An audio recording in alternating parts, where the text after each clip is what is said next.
Hi friend, divine English मंत्रा YouTube channel पे आपका स्वागत करते हैं। जैसे कि हम लोग इस पे बहुत सारी वीडियोज हमने सीख लिया है और आज हम लोग एक नए टॉपिक को लेकर के आए हैं जो आपके बीच में प्रस्तुत करेंगे। जो टॉपिक वो है नरेशन। तो देखेंगे नरेशन क्या होता है और किस तरीके से इससे क्वेश्चन बनते हैं, और तो सारी चीजों का एनालिसिस हम करेंगे अब आज के वीडियो में। तो आज ही हमारा पहला लेक्चर है नरेशन टॉपिक को लेकर के होगा। तो चलिए स्टार्ट करते हैं, नरेशन के बारे में सीखते हैं। तो ये देखा जाए यहाँ पे इस तरीके से ये है नरेशन।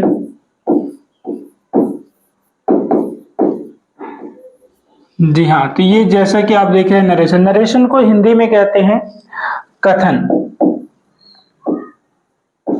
क्या कहते हैं? कथन। तो अब यहाँ पर आप देखेंगे, यहाँ पे मैं आपको बताना चाहूंगा कि सबसे पहले कि नरेशन वर्ड आया कहाँ से।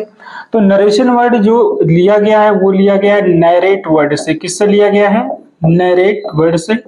नरेट का मीन्स होता है कहना। क्या होता है? कहना।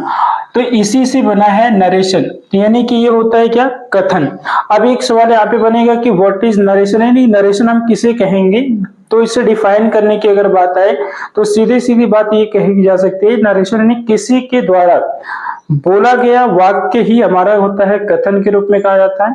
तो चलिए इसे इंग्लिश में मैं डिफाइन कर देता हूं सबसे पहले यहाँ पे। तो ये हो जाएगा a sentence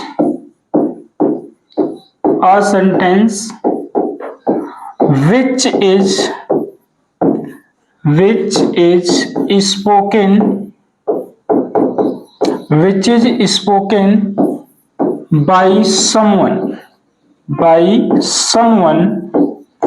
is called narration. जी फ्रेंड, बिल्कुल आप सही देख पा रहे होंगे स्क्रीन बोर्ड पे, यानी कि a sentence which is spoken by someone is called narration. कहने का मतलब हुआ इस प्रकार कि किसी के द्वारा बोला गया जो वाक्य होता है वही आपका कथन यानी नरेशन में बदल जाता है। अब यहाँ पे हम देखेंगे कि नरेशन कितने प्रकार से है। तो नरेशन को दो सेक्शन में डिवाइड किया जाता है। नरेशन यानी अगर टाइप बोले तो भी इसका दो ही है या दो भाग कह सकते हैं। तो देखिए, पहला इसमें जो लिया जाता है वो होता है आपका डायरेक्ट स्पीच। क्या होता है? डायरेक्ट स्पीच होता है। और दूसरे वाले का जो नाम होता है उसको कहते हैं इनडायरेक्ट स्पीच। क्या कहते हैं? इनडायरेक्ट स्पीच कहते हैं। जी फ्रेंड, बिल्कुल ये सही। एक तरफ आपका ये है डायरेक्ट और दूसरी तरफ क्या है? इनडायरेक्ट। तो इसे समझने के लिए बिल्कुल आपको आसान भाषा में बताता हूं एक डेफिनेशन के माध्यम से। तो चलिए देखते हैं। डायरेक्ट स्पीच के लिए कहा जाता है कि वक्ता द्वारा कही गई बातों को, वक्ता द्वारा कही गई बातों को ज्यों का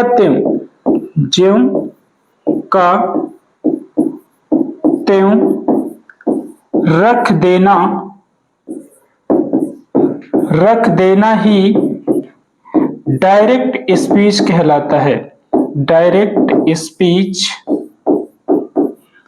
कहलाता है।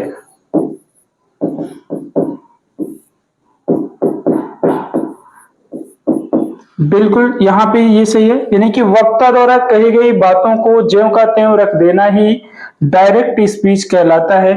जैसा माने, अगर आपको यहाँ पे यानी ये पहला पॉइंट है, और दूसरा पॉइंट अगर इसमें आपको ध्यान देना है तो ये दीजिए कि डायरेक्ट स्पीच में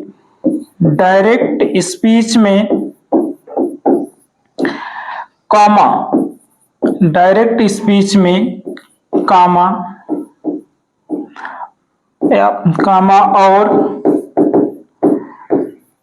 इन्वर्टेड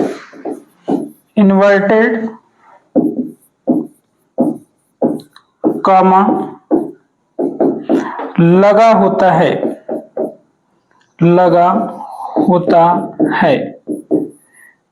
जी फ्रेंड, ये बिल्कुल मतलब देखते ही सेंटेंस को ये डिसाइड कर पाना, ये कंफर्म कर पाना या जान लेना कि ये डायरेक्ट है या इनडायरेक्ट, तो यानी दूसरा वाला पॉइंट ज्यादा क्लियर करेगा आपका कि डायरेक्ट स्पीच में कामा और इन्वर्टेड कामा लगा होता है। यानी जैसे ही आप देख पाएंगे इस चीज को कि कामा और इन्वर्टेड कामा लगा हो, तो उसे आप समझेंगे कि डायरेक्ट स्पीच है। यदि ऐसा नहीं है तो फिर ये कंफर्म है कि वो डायरेक्ट स्पीच नहीं है। आइए एग्जाम्पल के लिए मैं यहाँ पे आपको देता हूँ, एक एग्जाम्पल यहाँ पे हम ले लेते हैं। तो ये रहा आपका example, she says comma inverted comma he is a doctor, he is a, देखिए ही इज ए डॉक्टर। तो यहां पर देख पा रहे हैं, जैसे देखिए ये पूछा जाए कि ये कौन सी स्पीच है, तो इस स्पीच को पहचानने के लिए सबसे सिंपल सा फॉर्मेट होता है ये आपका, सी सेज वो कहती है, और इसके बाद देखिए यहाँ पे क्या लगा हुआ, कामा लगा हुआ, और ये आगे देख पा रहे हैं कि ये आपका क्या लगा हुआ है, इन्वर्टेड कामा लगा हुआ है। तो यहाँ पर क्या है कि ये यहाँ भी इन्वर्टेड कामा, तो नहीं, जब कामा और इन्वर्टेड कामा आपके सामने आए तो आप समझ जाइए वो किसकी बात हो रही है, डायरेक्ट स्पीच की बात हो रही है। अगर हम बात करें दूसरे वाले सेंटेंस, एक और भी ले लेते हैं सेंटेंस इस तरीके से, जैसे कहा जाए ही, ठीक है, he said to me you are a player, you are a player. तो यहां पर देख पा रहे हैं ये भी मतलब हो गया कामा और इन्वर्टेड कामा। जैसे आपका लगा होता है कामा और इन्वर्टेड कामा, तो ये कंफर्म होता है कि वो क्या है, आपका डायरेक्ट स्पीच है। तो मुझे उम्मीद है डियर फ्रेंड कि आप यानी कि डायरेक्ट स्पीच को पहचान जाएंगे, पहचानना समझ गए होंगे। तो चलिए, अगर आप पहचानना समझ गए हैं तो हम लोग लेते हैं नेक्स्ट वे और सीखते हैं कि इनडायरेक्ट क्या कहते हैं और इनडायरेक्ट स्पीच किसे कहते हैं, इसकी पहचान को समझते हैं। तो इसकी पहचान को समझने के लिए चलिए हमें चलना पड़ेगा नेक्स्ट स्लाइड पे, और नेक्स्ट स्लाइड लेते हैं और समझते हैं अगला वाला। चलिए, तो अगले स्लाइड पे यहाँ पे मैं बात करूंगा अब किसको, यहाँ पर देखा जाए तो हम बात करेंगे इनडायरेक्ट स्पीच, यानी किसकी बात करेंगे, इनडायरेक्ट स्पीच। तो ये रहा आपका इनडायरेक्ट स्पीच आपके सामने है। देखिए, तो अब ये जान लेते हैं कि इनडायरेक्ट स्पीच कैसे पहचाना जाएगा। तो इनडायरेक्ट स्पीच किसे कहते हैं, ठीक है। तो चलिए फ्रेंड, यहां पे देखते हैं कि इनडायरेक्ट स्पीच किसे कहते हैं। तो यहां पे कहा जाएगा कि वक्ता द्वारा, यानी वक्ता द्वारा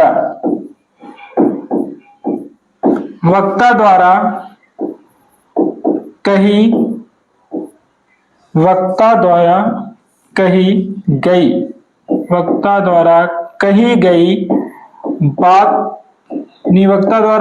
गई बातों को ज्यों का त्यों न लिखकर,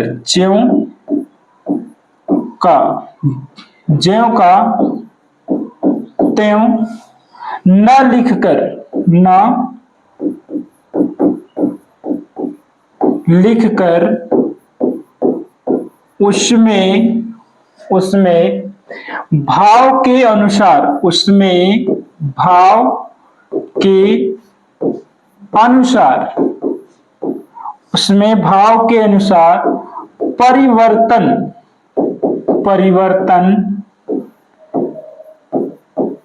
करके लिखना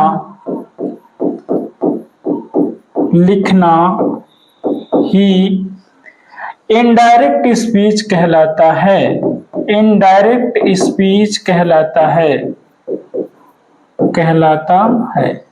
जी फ्रेंड, बिल्कुल आप सही देख पा रहे होंगे बोर्ड पे, जैसा कि लिखा हुआ है कि वक्ता द्वारा कही गई बातों को ज्यों का त्यों न लिखकर उससे भाव के अनुसार परिवर्तन करके लिखना ही आपका इनडायरेक्ट स्पीच कहलाता है। तो चलिए यहां पर अगर बात करें हम, तो एग्जाम्पल ले लेते हैं। देखिए, एग्जाम्पल ये हुआ हमारा, सी says I am a doctor. अब यहां पर अगर देखें तो इसमें क्या है कि कामा और इन्वर्टेड कामा लगा हुआ, तो ये तो डायरेक्ट हो जाएगा क्योंकि अभी भी इसके पहले आपने सीखा। इसी चीज का इनडायरेक्ट आप यहां देख सकते हैं, जैसे कहा जाए सी सेज कामा इन्वर्टेड कामा हटाएंगे तो क्या लगाएंगे, दैट लगाएंगे। अब इसको चेंज करते हैं तो ये आपको भी कंफर्म नहीं है लेकिन फिर भी चेंज कर लेते हैं, तो देखिए सी फिर क्या हो जाएगा, इज अ डॉक्टर। तो ये हुआ आपका, देखिए यहां था कि सी सेज वो कहती है आई एम ए डॉक्टर, जैसा उसने कहा वैसा हमने कह दिया। यहां देख पा रहे हैं कि हमने क्या किया, उसकी बातों को अपने हिसाब से हमने कहा। सी सेज वो कहती है that she is a doctor, कि वो क्या है, एक डॉक्टर है। ठीक है, तो यहां पर हमने ये इनडायरेक्ट में क्या करते हैं, हम किसी की बात को अपने भाव में लेकर के यानी उसको कहते हैं अपने तरीके से। अब देखिए मैं यहाँ पे थोड़ा सा अलग तरीके से इसे बताना चाहूँ तो यहाँ पे देखिए ये अगर मैं बात करूँ क्या होता है, डायरेक्ट स्पीच और इनडायरेक्ट स्पीच को क्लियर कर देते हैं यहाँ पे छोटे शब्दों में। तो ये रहेगा और ये इधर हो गया आपका इनडायरेक्ट।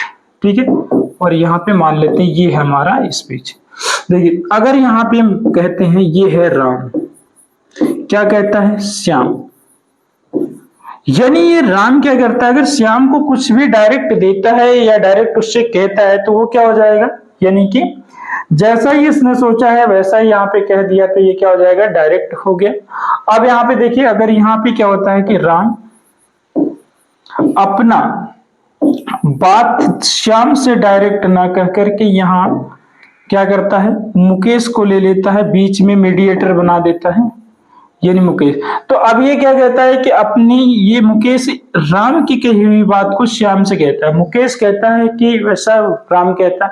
यानी जब ये भी समझे कि कोई भी बात अगर कोई डायरेक्ट कह देता है तो वो डायरेक्ट है, अगर वो किसी का मीडियम लेता है या किसी की बात को कहता है, उस देखिए किसी की कही हुई बात को सेम टू सेम अगर वो कह देता है तो वो डायरेक्ट है, लेकिन अगर किसी की बात को कहने के लिए वो अपना कुछ उसमें मिलाता है या अपने भाव में कहता है तो वो आपका इनडायरेक्ट हो जाता है। तो ये नहीं समझे कि डायरेक्ट वाले में कि कोई मीडियम नहीं है, डायरेक्ट जैसा कहा गया वैसे ही कह दिया गया। और इनडायरेक्ट में क्या होता है, एक मीडियम और एक माध्यम की जरूरत पड़ती है और इसलिए क्या हो जाता है, ये इनडायरेक्ट होता है। तो ये इसलिए कहा जाता है कि डायरेक्ट में जो कुछ सुना है वैसे ही बताया, जिसमें कोई परिवर्तन नहीं किया गया। लेकिन इनडायरेक्ट में क्या होता है कि जो सुना है जो देखा उसमें क्या करते हैं, थोड़ा सा भाव के अनुसार परिवर्तन कर देते हैं। तो ये होता है इनडायरेक्ट। तो उम्मीद है दोस्तों कि आपको ये समझ में आ गया होगा कि डायरेक्ट क्या है और इनडायरेक्ट क्या, अभी फिलहाल पहचान करना समझ में आया होगा। तो आगे हमारा प्रोसेस अभी सभी बाकी है, चलिए अभी हम उसको सीखते हैं और जानते हैं। ठीक, तो चलिए चलते हैं नेक्स्ट स्लाइड पे और लेते हैं अगला। तो अगले स्लाइड पे चल के हम ये पूछेंगे कि हाउ मेनी सेंटेंसेस, देखिए क्या पूछा जा रहा है कि हाउ, ठीक है, ये कह रहा है कि how many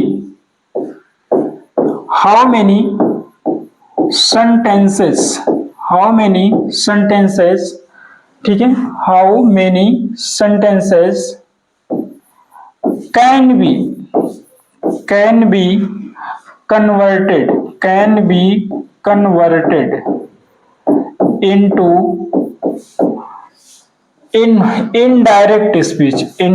indirect speech from direct speech. यानी यहाँ पे ये पूछने का काम हुआ है कि कितने ऐसे सेंटेंस है जिनको डायरेक्ट से हम इनडायरेक्ट में बदल सकते हैं, यानी कि कितने ऐसे सेंटेंसेस होते हैं कि जिनको हम डायरेक्ट से इनडायरेक्ट में बदल सकते हैं। उम्मीद है कि आप ये इसका आंसर दे पाएंगे और ये इजी प्रश्न है। ठीक है, तो चलिए देखते हैं कि क्या आप इस चीज को बताने में सफल होते हैं या नहीं। आई थिंक ये कंफर्म होना चाहिए कि कितने सेंटेंस का हम डायरेक्ट से इनडायरेक्ट बना पाएंगे। तो चलिए देखते हैं, हम मेंशन कर, तो यहां पर मैं बताऊं तो ये हमारे पास कितने होते हैं, सेंटेंस होते हैं 5। सबसे पहले वाले सेंटेंस का नाम होता है असर्टिव। कौन सा सेंटेंस होता है, असर्टिव सेंटेंस होता है। ठीक है, तो फ्रेंड ये बिल्कुल सही है, सबसे पहला जो सेंटेंस है उसका नाम क्या है, असर्टिव सेंटेंस। ठीक है, अब असर्टिव सेंटेंस में देखा जाए तो सेंटेंस कितने आते हैं, 2 आते हैं। कौन कौन है, सबसे पहला होता है इसमें अफर्मेटिव। कौन सा है, अफर्मेटिव, यानी असर्टिव सेंटेंस का जो पहला सेंटेंस बनता है उसे हम कहते हैं अफर्मेटिव सेंटेंस। अब यहाँ पे जो दूसरे वाले पॉइंट की बात करेंगे, दूसरा जो सेंटेंस बनाने का काम करेंगे वो दूसरा क्या है, निगेटिव। ठीक है, आई होप आप अच्छे से इस बात को समझ रहे होंगे और क्लियर हो जाएगा। ठीक है, चलिए, तो यदि आप पाना चाहते हैं परफेक्शन तो जोड़े रहे अपना कनेक्शन। ठीक है, चलिए, दूसरा यहाँ पे हमारा जो सेंटेंस है उसको हम कहते हैं क्या, इंटरोगेटिव सेंटेंस। कौन सा सेंटेंस कहते हैं, इंटरोगेटिव सेंटेंस कहते हैं।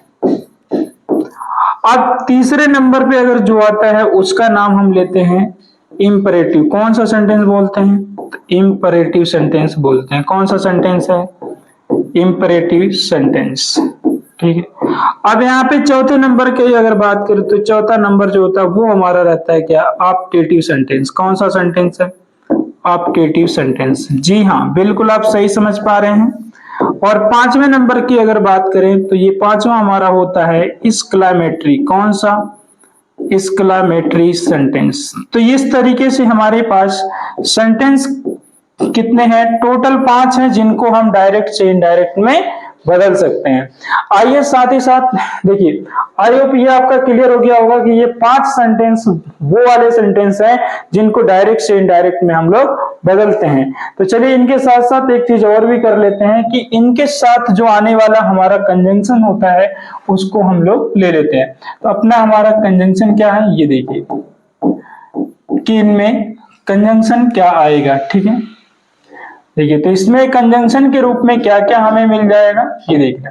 तो अगर मैं बात करूं कंजंक्शन का, तो ये जो 3 एलिमेंट है यानी कि असर्टिव से लेकर के अफर्मेटिव और नेगेटिव का, इन तीनों के साथ अगर हम बात करेंगे कंजंक्शन की, तो वो कंजंक्शन हमारा क्या लगेगा, दैट लगेगा।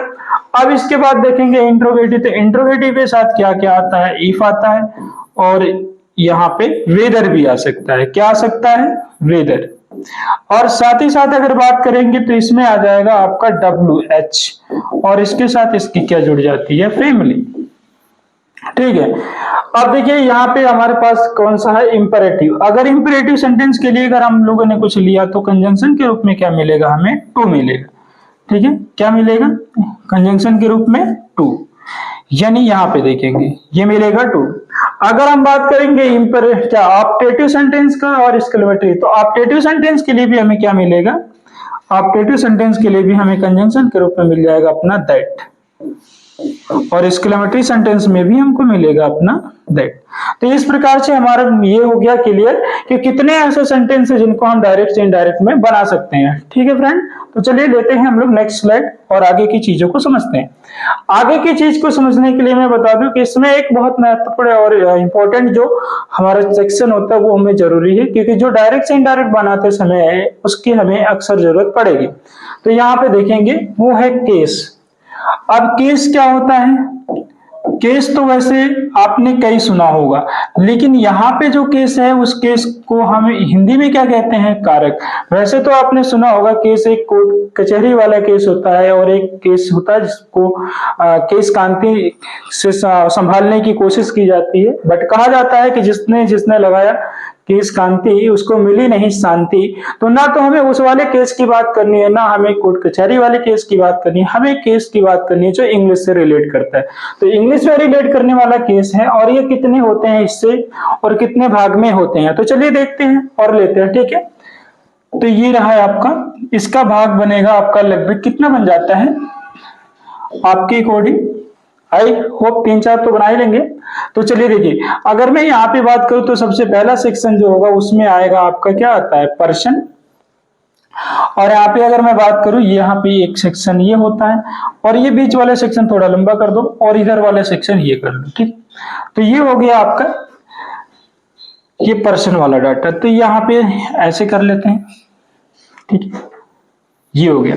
तो देखिए, अगर मैं पहले वाले सेक्शन की बात करूं तो पहला वाला सेक्शन क्या होता है, इसको यहां कर देते हैं। हाँ, ये पहले वाले सेक्शन को हम बात करते हैं तो ये रहता हमारा नॉमिनेटिव। कौन सा रहेगा, नॉमिनेटिव केस। कौन से केस की बात करेंगे, नॉमिनेटिव।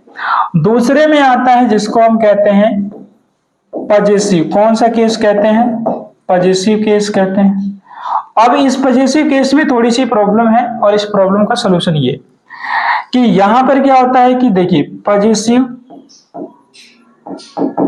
पजेसिव एडजेक्टिव आता है, और इसमें पजेसिव एडजेक्टिव के बाद इसमें आता है पजेसिव प्रोनाउन। ठीक है, कौन सा होता है? Possessive pronoun. तो दो चीजें इसमें शामिल होती हैं, एक तो पजेसिव एडजेक्टिव होता है और एक पजेसिव प्रोनाउन। और यहाँ पे अगर मैं बात करूं तो यहाँ पे कौन सी चीजें आनी है? यहाँ पे आनी है आपका ऑब्जेक्टिव केस। कौन सा केस आएगा? Objective case. ठीक है फ्रेंड, तो ये रहा आपके सामने, ये जो डाटा बन के तैयार हो जाएगा। पर्सन, अगर पर्सन में लिया जाए तो फर्स्ट पर्सन। फर्स्ट पर्सन में आता कौन है? आई और वी। ठीक, तो आई, अब आई का जो पजेसिव एडजेक्टिव होता है वो क्या होता है? माई शब्द होता है। लेकिन इसी का जो पजेसिव प्रोनाउन होता है वो क्या होता है?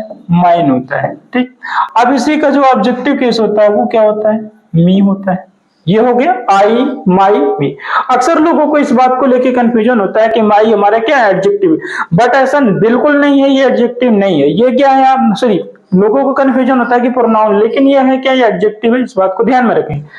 आई प्रोनाउन है, माई प्रोनाउन है, मी प्रोनाउन है, लेकिन ये बीच में आने वाला माई शब्द जो होता है वो अपने आप में क्या होता है? एडजेक्टिव। इस बात को जरूर क्लियर रखिएगा, ये अक्सर कंफ्यूज कर देता है लोगों को।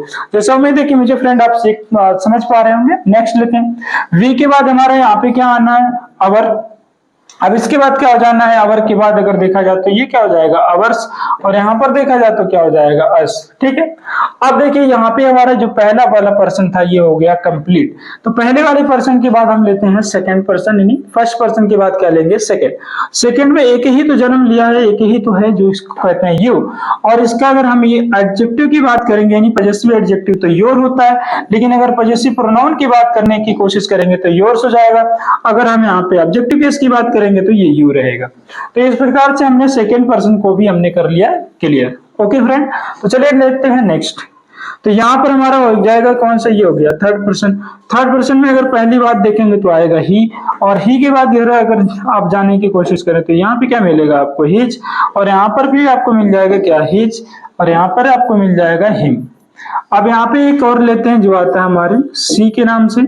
सी वाले को अगर देखने की बात करें तो यहाँ क्या रहेगा? हर। और यहाँ पर अगर देखने की बात करेंगे तो यहाँ पे क्या होगा? हर। ठीक है, यहाँ हर्ष होता है। ठीक है, यहाँ पे क्या हो जाएगा आपका? हर। अब यहाँ पे देखिए, यहाँ इसके बाद एक चीज और आती है जिसे कहते हैं दे। और दे का अगर हमने पजेसिव एडजेक्टिव बनाने की बात करी तो यहाँ पे रहेगा दियर। लेकिन अगर पजेसिव प्रोनाउन की बात करेंगे तो यहाँ पे आपका आ जाएगा सॉरी, ये आएगा आपका दियर्स। तो ये रहेगा आर और फिर यस, दियर्स बोला जाएगा। अगर यहाँ पे एडजेक्टिव की मतलब ऑब्जेक्टिव केस की बात करेंगे तो ये हो जाएगा देम। और यहाँ पे एक चीज और लेते हैं जिसको कहते हैं वन। नहीं सॉरी, वन से भी पहले एक चीज आ जाएगा। हाँ, वन से पहले क्या आता है? ये आता है आपका इट। ठीक है, देखिए तो इट को यहाँ पर अगर बात करेंगे तो ये रहेगा आपका इट्स हो जाएगा। लेकिन यहाँ पे ये गैप रहता है, यहाँ पे कुछ नहीं रहता। यहाँ पे अगर बात करेंगे तो ये रहेगा इट। अब इसके बाद एक चीज इसमें और भी शामिल कर देते हैं जिसको बोलते हैं वन। और यहाँ पे जब लिखेंगे तो इसको कहते हैं क्या? वंस कहते हैं। लेकिन यहाँ पे क्या रहेगा? यहाँ पे कुछ भी नहीं रहेगा। और यहाँ पे क्या हो जाएगा? यहाँ पे हो जाएगा आपका वन। तो इस प्रकार से ये आपके लिए वो चीज है जिसका मतलब जो हमारे लिए काफी इंपॉर्टेंट है, और इसी की बार बार जरूरत नहीं, बार बार आवश्यकता हमें पड़ेगी। किस चीज को? डायरेक्ट से इनडायरेक्ट बनाते समय हमें बार बार इसकी आवश्यकता पड़ेगी। तो चलिए फ्रेंड, डिटेल और पूरा आपको विस्तृत अगर सीखना है तो आप डिवाइन इंग्लिश मंत्रा को फॉलो करें और आगे बढ़ें और पूरा सीखेंगे। इसमें पूरा हम लोग डिटेल सीखेंगे, एक एक चीजों को, कोई शॉर्ट वे नहीं अपनाना है, पूरे डिटेल और विस्तृत इस तरीके से सीख लेना है ताकि क्वेश्चन कहीं से भी बने तो हमारे पकड़ में आ जाए। और एनी हाउ हमें क्वेश्चन को करना तो है ही है। तो चलिए, मुझे उम्मीद है कि ये आपका केस आपको क्लियर हो गया होगा। तो ले लेते हैं हम लोग नेक्स्ट, थोड़ा सा स्लाइड आगे बढ़ाते हैं। चलिए, तो अब आगे देखिए, सारा हो गया प्रोसेस, हमें क्या क्या चाहिए था, डायरेक्ट इनडायरेक्ट में क्या क्या जरूरी था, ये सारी बातें हमने सीख ली। तो अब हम लोग स्टार्ट करेंगे पहला वाला सिस्टम, मतलब पहला वाला सेंटेंस। तो पहला वाला सेंटेंस हमारा क्या है? जिसे कहते हैं असर्टिव सेंटेंस। यानी कौन सा सेंटेंस कहते हैं? असर्टिव। अगर हम बात करेंगे असर्टिव सेंटेंस, देखिए अगर हम बात करें, ये हमारे पास क्या है? Assertive sentence. तो अगर हम असर्टिव सेंटेंस में अगर बात करें तो हमारे पास क्या होगा, देखेंगे। चलिए, तो असर्टिव सेंटेंस को किस तरीके से कवर करना है, इसमें दो चीजें आती हैं, सबको पता है। तो इसमें एक चीज तुरंत यहाँ पे लिख ली कि इसमें क्या आएगा आपका कंजंक्शन। कंजंक्शन क्या मिलना चाहिए आपको, दैट मिलना चाहिए, ठीक। ये देखिए, तो यहां पर देखा जाए सी says I am a doctor. देखिए, तो ये असर्टिव सेंटेंस का है, वो भी क्या है, डायरेक्ट स्पीच है। कैसे पता चला कि आपको डायरेक्ट है, क्योंकि इसमें क्या लगा हुआ, क्योंकि इसमें लगा हुआ कामा और इन्वर्टेड कामा। तो जहां लगा होता है कामा इन्वर्टेड कामा, उसी को कहते हैं हम लोग क्या, डायरेक्ट स्पीच कहते हैं। तो यहां पर आप देख पा रहे होंगे, समझिए, तो ये कामा है, इन्वर्टेड कामा, तो सो डायरेक्ट है। इसका बनाना क्या है, हमको इनडायरेक्ट बनाना है। तो इनडायरेक्ट बनाने के लिए देखिए हमें क्या करना होगा, सी, फिर क्या हो जाएगा, सेज कामा इन्वर्टेड कामा हटाएंगे तो क्या रहेगा आपका, दैट लग जाना है। ये देखिए बदल करके मिलेगा आपको सी, ये अभी मालूम नहीं है लेकिन अभी आपको बता दिया जाएगा, ठीक है, सी।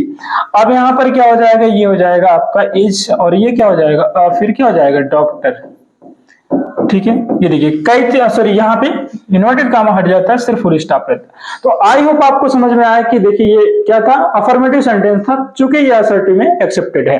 अब मैं यहाँ पे बात करूंगा एक महत्वपूर्ण इंपॉर्टेंट रूल की, जो मोस्ट इंपॉर्टेंट रूल ये होता है नरेशन का। देखिए, क्योंकि ये बार बार जो आई आ रहा है, आई आया है भी, तो आपको समझ में नहीं आएगा कि ये चेंज कैसे हो रहा है। तो नरेशन का एक इंपॉर्टेंट रोल है जिसे मैं कहता हूँ सोल ऑफ नरेशन। चूंकि सोल ऑफ नरेशन में इसको इसलिए कहता हूँ क्योंकि इस रूल को जाने बगैर आप नरेशन कर ही नहीं सकते। तो आखिर वो कौन सा रूल है जिसे हम सोल ऑफ नरेशन कहेंगे और जिसके बगैर हम मतलब कर ही नहीं सकते हैं, तो ऐसा कौन सा हमारे पास है रूल, उसको सीखते हैं। तो आइए उस रूल को सीखने, इसे रूल नंबर 1 कर लेते हैं। तो यहाँ पे क्या हो जाएगा, यहाँ पे लिखना पड़ेगा रिपोर्टेड, क्या लिखना पड़ेगा, रिपोर्टेड, रिपोर्टेड स्पीच के, ठीक है, रिपोर्टेड स्पीच के प्रोनाउन, ठीक है, रिपोर्टेड स्पीच के प्रोनाउन परिवर्तन के नियम। बिल्कुल आप सही देख पा रहे हैं कि रिपोर्टेड स्पीच के प्रोनाउन परिवर्तन के नियम। तो देखना है फ्रेंड कि रिपोर्टेड स्पीच के प्रोनाउन परिवर्तन के नियम क्या हैं, ठीक है। आइए तो यहां समझते हैं। अक्सर आपने सुना होगा, लोग कहते हैं क्या, सन अपॉन 1 2 3। तो अगर ये बोलते कि सन अपान 123, तो इस तरीके से बिल्कुल ना बोले। अगर बोलना है तो देखिए सन मीन्स क्या होता है, बेटा, और 123, तो बोलिए पूरा हिंदी बोल लीजिए, बेटा बटे 123, ठीक है। अगर बोलते हैं इंग्लिश तो टोटल इंग्लिश बोलिए कि सन अपान 123 बोलिए, या सन अपान 123 बोलिए। तो अब इसमें क्या है, ये है सोल ऑफ नरेशन क्यों है, आखिर इसको बगैर सीखे हम क्यों नहीं कर पाएंगे अपना नरेशन, इस बात को जानेंगे। तो चलिए यहाँ पे देते हैं, ये जो हमारा है ये क्या, फर्स्ट पर्सन। तो फर्स्ट पर्सन में हमारे सामने कौन आता है, आई और वी। कितने सब्जेक्ट होते हैं, 2। अगर हम इसकी बात करें सेकंड, तो सेकंड पर्सन में तो एक ही है जिसको क्या कहते हैं, यू। और अगर हम थर्ड पर्सन की बात करें तो यहां पर आता है क्या है, ही, सी और इट और दे, और क्या है, वन। तो इस तरीके से ये सब किस में आते हैं, थर्ड पर्सन में। अब देखिए इनके चेंज करने की बात, अगर आपको मिलता है फर्स्ट पर्सन, तो ये फर्स्ट पर्सन किससे बदला जाएगा, बदला जाता है आपका सब्जेक्ट से। अब सेकेंड पर्सन की बात करें तो सेकेंड पर्सन बदलता किससे है, आपके ऑब्जेक्ट से। लेकिन अगर आप थर्ड पर्सन की बात करें तो यहां पर क्या होता है कि नो चेंज, यानी कोई भी परिवर्तन नहीं होता। तो ये है दोस्तों इंपॉर्टेंट रूल है रिपोर्टेड स्पीच के प्रोनाउन परिवर्तन के नियम। इसको जरूर माइंड में रखेंगे, बगैर इसको रखे अपने पास आप नहीं कर पाएंगे नरेशन, क्योंकि इसकी जरूरत आपको बार बार पढ़नी है। तो मतलब डियर फ्रेंड आप समझ रहे होंगे। देखिए अगर फर्स्ट पर्सन है यानी आई और वी है तो आप किससे बदलेंगे, सब्जेक्ट से बदलेंगे। और सेकंड हुआ तो आप किससे बदलेंगे, ऑब्जेक्ट से बदलेंगे। अगर थर्ड हुआ तो आप किससे बदलेंगे, कि कोई भी परिवर्तन करने की जरूरत नहीं। अब इंपॉर्टेंट बात ये है कि ये मिलेंगे कहां, तो ये जो देखिए आपका ये ऊपर वाला सेक्शन है, यानी ये मिलेगा आपसे, कहां मिल सकता है, ये मिलेगा आपसे रिपोर्टिंग, यानी रिपोर्टिंग स्पीच में मिलेगा। कहां मिलेगा, लेकिन ये वाली चीज जो है ये मिलेगी आपसे, ये मिलता है आपको रिपोर्टेड स्पीच में। कहां मिलता है? ये मिलता है आपसे रिपोर्टेड स्पीच में मिलता है। जी फ्रेंड, ये मिलेगा आपको रिपोर्टेड स्पीच में मिलेगा। तो चलिए अब क्या कर लेते हैं, बिना कोई देर किए हम एग्जांपल्स लेते हैं और एग्जांपल्स के माध्यम से समझने का काम करते हैं कि कैसे प्रोनाउन को बदलेंगे। जैसे देखिए अभी यहाँ पे नॉर्मली हो गया सी सेज। अब यहाँ पे थोड़ा सा यहाँ पे बना देते हैं एक चीज को, उसको, हाँ चलिए पहले अभी सीख लेते हैं थोड़ा सा। She says comma inverted comma. अब ये कहता है जैसे कि आई एम, ठीक है, देखिए कैसे बोलते हैं, आई एम अ प्लेयर, ठीक है, बिल्कुल। तो ये देख करके आपको समझ में आ गया होगा कि ये डायरेक्ट स्पीच है। क्यों डायरेक्ट है? क्योंकि इसमें कामा इन्वर्टेड कामा लगा हुआ है, तो डेफिनेटली कि ये डायरेक्ट स्पीच तो ही माना जाएगा। तो यहाँ पे ले लेते हैं, क्या बनाते हैं हम, इनडायरेक्ट, क्योंकि डायरेक्ट तो हमने लिया। तो सी, ये सेज रहेगा तो सेज का सेज ही लिखेंगे। कामा इन्वर्टेड कामा हटाना है तो कंजंक्शन आपका क्या लग जाना है, दैट लगना है। अब देखिए ये फर्स्ट पर्सन का प्रोनाउन है, किससे बदलेगा, सब्जेक्ट से। यानी कामा के इधर वाली जो चीज है कामा के पहले है वो रिपोर्टिंग स्पीच होती है, जो कामा के अंदर वाली चीज होती है उसे क्या बोलते हैं, रिपोर्टेड स्पीच बोलते हैं। तो ये देखिए यहाँ पर क्या हो जाएगा, इसको बदलेंगे तो आपको क्या मिलेगा, सी मिलेगा। और एक बात तो और कि दैट के बगल में आप सिर्फ सब्जेक्ट लगा सकते हैं। क्या लगा सकते हैं, सिर्फ सब्जेक्ट। तो यहाँ पर क्या ले लेंगे आप, ये ले लेंगे सी, फिर क्या हो जाएगा, इज अ प्लेयर। तो ये आपने नरेशन बनाकर करके मतलब बना लिया अपना, ठीक है, ये मतलब इनडायरेक्ट स्पीच में हो गया कन्वर्ट। अब एक एग्जांपल और लेते हैं, जैसे he says to me, he says to me. Comma inverted comma की अगर बात करें तो हटा लिया, और यहां से हमने क्या कर दिया, वी आर स्टूडेंट। क्या हो रहा, वी आर स्टूडेंट्स। तो देखिए अगला वाला जो एग्जांपल हमारा डायरेक्ट स्पीच का है वो क्या कह रहा है कि he says to me we are student. वो कहता है कि हम क्या हैं, हम विद्यार्थी हैं। तो चलिए अब इसका क्या बनाना है, इनडायरेक्ट स्पीच आपको बनाना है, ठीक है। तो यहाँ पे ले लेंगे, ये सेज टू को हम कर देते हैं टेल्स, ये आपको मैं बता दूंगा, ठीक है, टेल्स। फिर क्या हो जाएगा, मी, कामा इन्वर्टेड कामा हटाएंगे तो क्या लगाएंगे, हम लगाएंगे दैट। अब इसके बाद क्या हो जाएगा, देखिए ये वी है, फर्स्ट पर्सन का है, बदलेगा किससे, सब्जेक्ट से। लेकिन यहाँ पे आपको रहना है सावधान ताकि हो ना पाए आपसे कोई गलती, ठीक है, क्योंकि यहाँ पे ही है। तो अगर आप वी को ही से बदलेंगे तो कहेंगे अरे ही मिल गया, लेकिन ऐसा नहीं है, बिल्कुल नहीं हो सकता। क्योंकि समझिए, क्योंकि ये क्या है, हमारा प्लूरल है और ये क्या है, सिंगुलर। तो अगर ज्यादा वैल्यू वाली चीज है तो वो कम वाली चीज से क्यों बदलेगा। अगर आपके पास मान लो कि 100 रुपए की चीज है और कोई 50 रुपए वाला रखा तो आप 100 रुपए का 50 रुपए से तो नहीं बदलना चाहेंगे, क्योंकि बदलने में क्या होता है, कम से कम इक्वल रेशियो तो हमें चाहिए होता है। तो उसी प्रकार से यहाँ पर भी तो लागू है कि अगर ये प्लूरल है तो सिंगुलर से काहे बदलेगा, सिंगुलर से एक्सचेंज क्यों करेगा, तो वहां पे बदलने के लिए उसको प्लूरल ही चाहिए। तो आपको इस बात को ध्यान में रखना ही पड़ेगा कि अगर ये किस पर्सन का है, थर्ड पर्सन का, तो थर्ड पर्सन में कौन ऐसा प्लूरल होता है जो हमारे काम आ सकता है। तो चलिए देखते हैं कि थर्ड पर्सन में कौन प्लूरल है। तो मैं यहाँ पे जब चेक करने लगा तो मुझे सिर्फ मिला दे, यानी थर्ड पर्सन में एक ही सब्जेक्ट है जो प्लूरल के रूप में काम करता है, वो सब्जेक्ट हमारा है दे। तो इसलिए यहां पर हम ले लेंगे क्या, दे ले लेंगे। क्या लेंगे, दे, ठीक है, समझिए यहां पर क्या ले लेंगे, प्लूरल के रूप में अगर बात करेंगे तो हम यहां पे लेंगे दे। अब देखिए टेंस का परिवर्तन तो होना नहीं है, अभी टेंस के परिवर्तन की कोई बात की नहीं गई है। तो यहाँ पे क्या हो जाएगा, आप ले लेंगे आर, फिर क्या हो जाएगा, ये हो जाएगा आपका स्टूडेंट्स, ठीक है। तो ये हो गया, he tells me that they are student. अब मुझे उम्मीद है कि आप फर्स्ट पर्सन का प्रोनाउन मिलेगा तो आप उसे बदल लेंगे, वहां पे कोई समस्या की बात नहीं है। तो आइए तो एक दो एग्जांपल और भी लेते हैं हम लोग, ठीक है। यहां जैसे अगर कोई कहता है he said said अभी रह गए, नॉर्मल चलते हैं जिसमें टेंस परिवर्तन ना हो। तो he says, देखिए तो he says to me,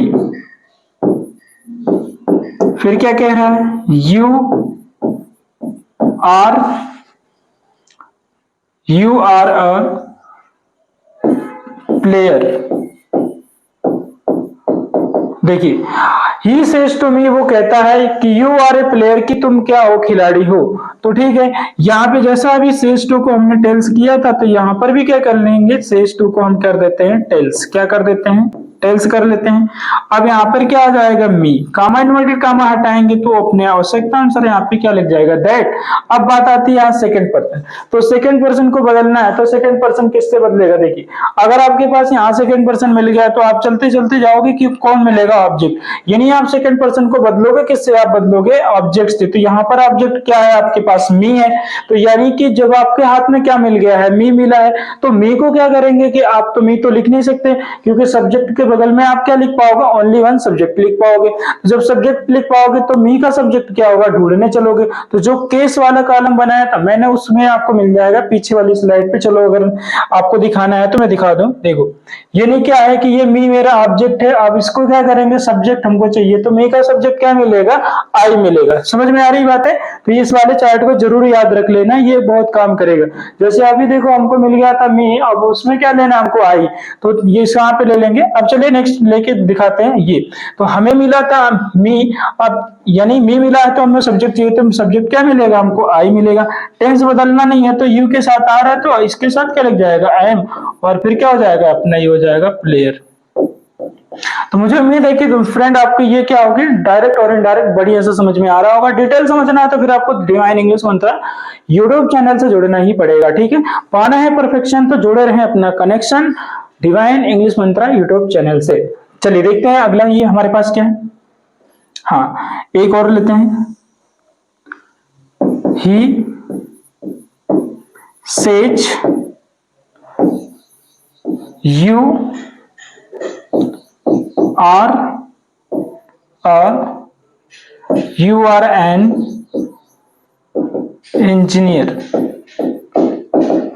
अब देखिए, ही से जो कहता है यू आर एन इंजीनियर, उसने क्या कहा कि तुम भैया क्या हो, एक इंजीनियर हो ना। तो इंजीनियर हो तो क्या हो, रहो। अब यहाँ क्या करना, हमको डायरेक्ट से इनडायरेक्ट बदलना है। तो देखेंगे यहाँ पर ही, फिर क्या हो जाएगा, सेज, कामा इन्वर्टेड कामा हटाएंगे तो क्या लगा देंगे, दैट। अब इसके बाद यू को बदलना था ऑब्जेक्ट से, लेकिन प्रॉब्लम आ गई, ऑब्जेक्ट तो है नहीं। तो करेंगे क्या, जब ऑब्जेक्ट नहीं होता तो हमें करना क्या होता है, कुछ नहीं। ग्रामर में अगर देखा जाए तो ये बताया जाएगा, मतलब लिखा हुआ था कि अगर आपको ऑब्जेक्ट न मिले, यानी सेकंड पर्सन का प्रोनाउन आपके सामने हो और ऑब्जेक्ट ना मिले, तो आप क्या करेंगे, या तो आई ले लेंगे या तो ही ले लेंगे। लेकिन अगर आप चाहें तो आप यू को छोड़कर बाकी किसी में चेंज कर सकते हैं। तो चलिए फिलहाल आप आई या ही को ले सकते हैं। ठीक है, यहाँ पे देखिए आपने क्या ले लिया, आई। अब क्या हो जाएगा, यहाँ पे यू के साथ अगर आपने आर लगाया तो आई के साथ क्या लगा सकते हैं, एम, और फिर इसके बाद क्या, एन, फिर क्या हो जाएगा, इंजीनियर।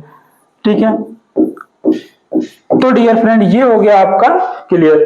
तो आई होप आपको ये समझ में आ गया होगा प्रोनाउन परिवर्तन। चलिए एक एग्जांपल और लेते हैं, आई होप ठीक है।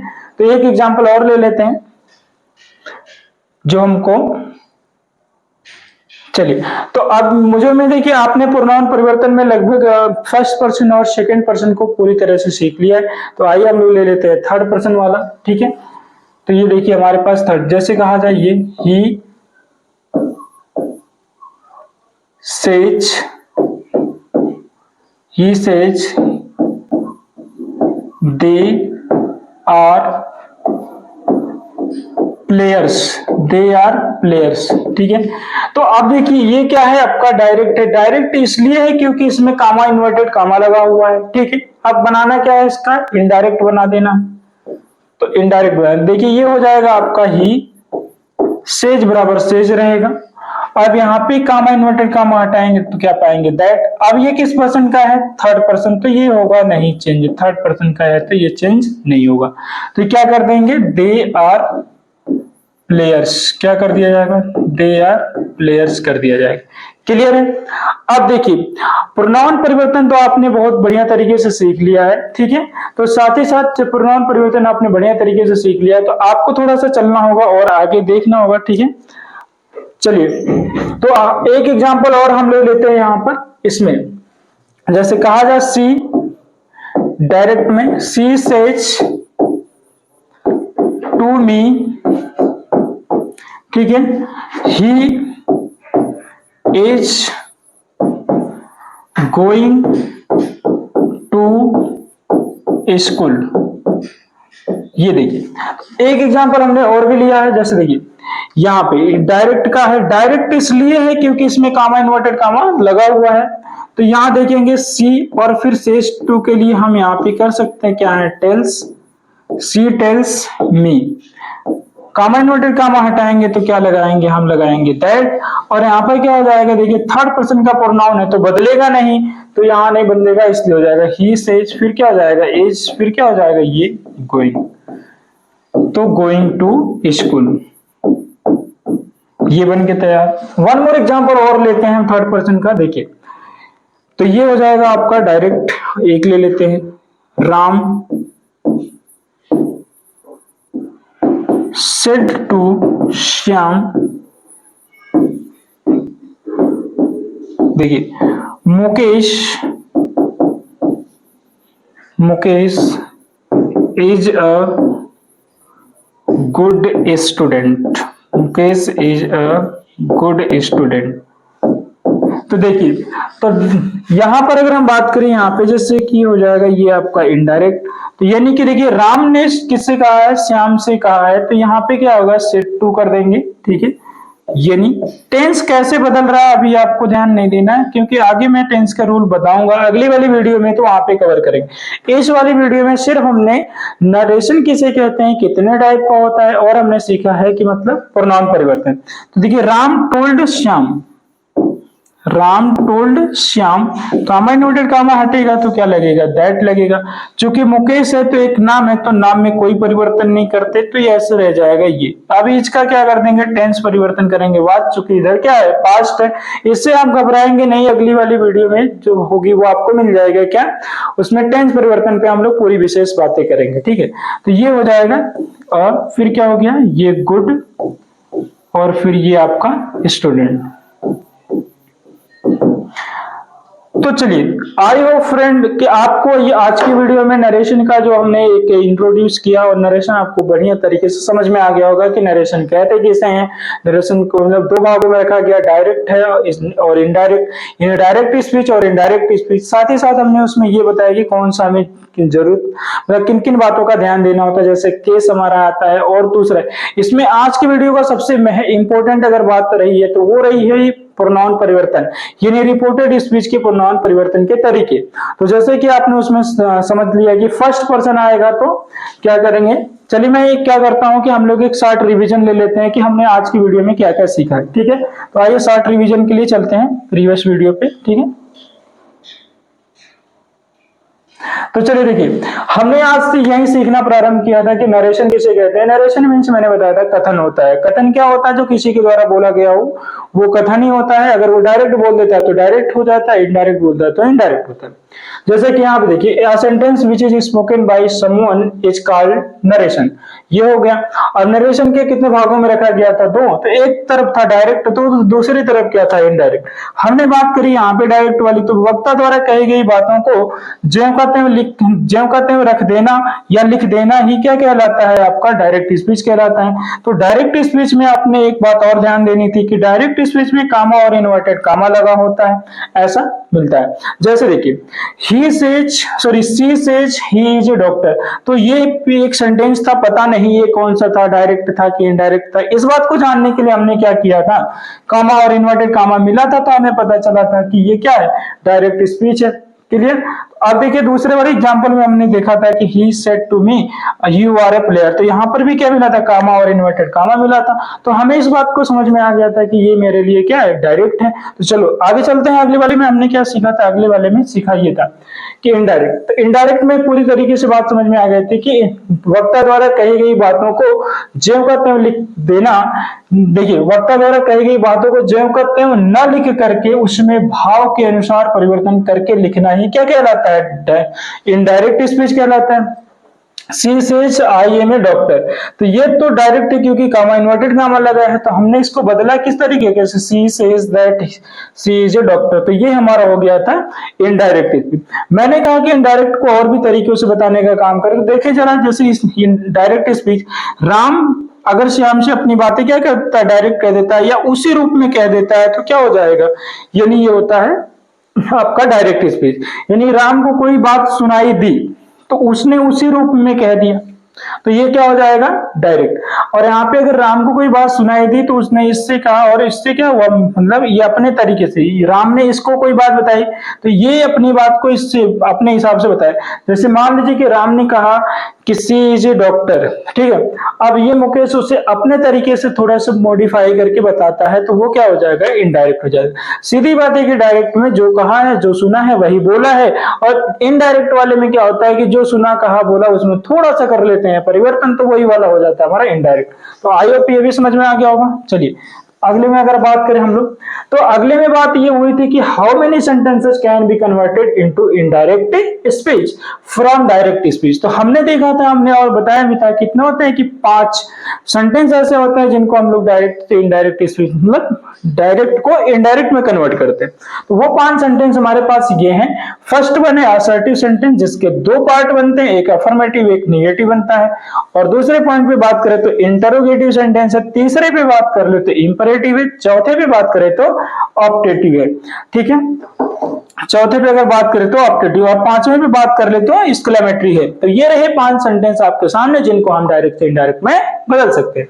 अब ये देखेंगे कि कंजंक्शन के रूप में बात करें तो पहले वाले में तो लगेगा दैट, इंटरोगेटिव सेंटेंस हुआ तो लग जाएगा आपका इफ और वेदर या WH, फैमिली वाली बात होती है। इंपरेटिव सेंटेंस की अगर बात करेंगे तो वहां पर क्या आएगा, टू आएगा। ऑप्टेटिव की बात करेंगे दैट, एक्सक्लेमेटरी की बात करेंगे तो दैट। अगला देखिए, अब यहाँ पे अगले पे हमने सीखा था ये केस, और इस केस वाले चार्ट को आप कर लेंगे तैयार, क्योंकि इसकी आप जितने भी नरेशन बनाएंगे इसकी पड़ेगी जरूरत, ठीक है, फर्स्ट पर्सन, सेकंड पर्सन और थर्ड पर्सन के साथ। अगले वाले में बात करते हैं। देखिए अगले वाले में हमने यहाँ सीखने की बात की असर्टिव सेंटेंस। तो असर्टिव सेंटेंस में 2 चीजें आती हैं, एक तो अफर्मेटिव आता है, एक तो निगेटिव आता है। तो हमने यहाँ पे सीखने की बात की, ओवरऑल हमारा टारगेट इसमें था ये कि हमें प्रोनाउन परिवर्तन सीखना है। तो जैसे कि आपने देखा रिपोर्टेड स्पीच के प्रोनाउन परिवर्तन के नियम, तो ये नियम आपके लिए बहुत इंपॉर्टेंट है। जितना भी कह ले उतना कम है, इसके बगैर आप नरेशन नहीं कर पाएंगे, ये हर कदम पे आपको चाहिए ही चाहिए। तो ये देखिए जैसे कि बताया गया कि ये फर्स्ट हिस्सा अपॉन 1 2 3 है। तो अगर फर्स्ट की बात करें तो फर्स्ट किससे बदलेगा, सब्जेक्ट से, और सेकंड किससे बदलेगा, ऑब्जेक्ट से, थर्ड किससे बदलेगा, मतलब कि नो चेंज होता है। तो फर्स्ट वाला आपको पता है कि आई वी अगर नजर आएगा तो आप बदलेंगे सब्जेक्ट से, अगर यू नजर आएगा तो बदलेंगे ऑब्जेक्ट से, और ये नजर आएंगे तो गाना गाइए मत बदलिए, ठीक। नेक्स्ट अगर बात करूं कि ये मिलेंगे कहां, तो ये सब्जेक्ट ऑब्जेक्ट मिलेगा आपको रिपोर्टिंग स्पीच में। किसमें मिलता है, रिपोर्टिंग स्पीच। और आपका ये फर्स्ट सेकंड कहां मिलेगा, ये रिपोर्टेड स्पीच का हिस्सा होता है, ठीक है। चलिए ये हमने सीख लिया, जैसे भी यहाँ पे हमने कुछ एग्जांपल्स करे हैं, आपको परिवर्तन करके मैंने दिखाया, ठीक है। तो अब लास्टली यहाँ पे चलते हैं, आइए। तो ये रहा हमारा थर्ड पर्सन वाला, जो कि बदलेगा नहीं, जैसा कि आप देख रहे हैं कि इन्वर्टेड कामा में दे है तो बदलेगा नहीं, यानी जब भी थर्ड पर्सन आएगा तो ये बदलेगा नहीं। तो आज की वीडियो में इतना ही है। बाकी आज की वीडियो में जैसे कि हमने प्रोनाउन परिवर्तन तक सीखा है, तो नेक्स्ट वीडियो में हम लोग सीखेंगे टेंस परिवर्तन की बात करेंगे कि टेंस को कैसे बदलते हैं। तो डियर फ्रेंड, मुझे उम्मीद है कि आपको ये वीडियो आज की पसंद आई होगी, आपने अच्छे से सीखा होगा। तो चलिए, आई होप अगर आप पहले अगर व्यूअर हैं तो सब्सक्राइब करें और लाइक कमेंट शेयर करें। तो चलिए आज के लिए इतना ही है। Thank you so much for watching my video, और नेक्स्ट वीडियो तक का करें इंतजार। तब तक के लिए बाय।